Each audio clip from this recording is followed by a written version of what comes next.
kembali mengulang kenangan.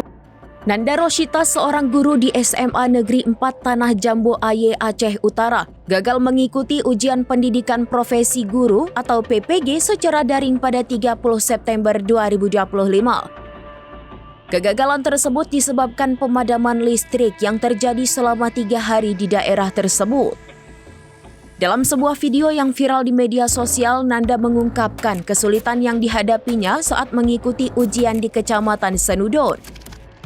Nanda menjelaskan pemadaman listrik disertai hilangnya sinyal Wi-Fi dan ponsel memaksanya untuk berpindah-pindah tempat demi mencari sinyal yang stabil agar bisa membuka laptop.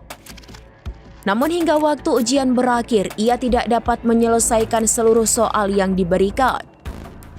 Sebanyak 758 peserta ujian PPG di seluruh Indonesia juga mendalami kendala serupa dan diberikan kesempatan untuk mengikuti ujian ulang pada Minggu 12 Oktober 2025.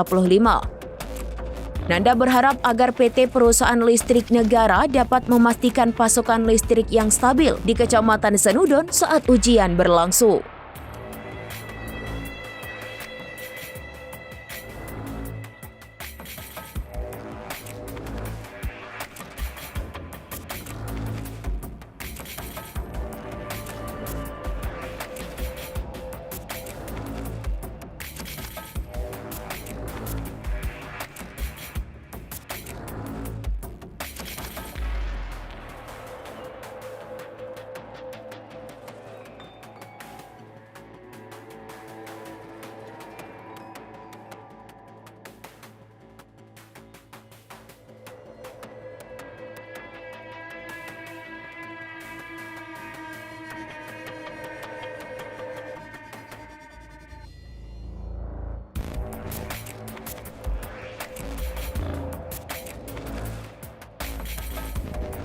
Download Tribun X sekarang, menghadirkan lokal menjadi Indonesia.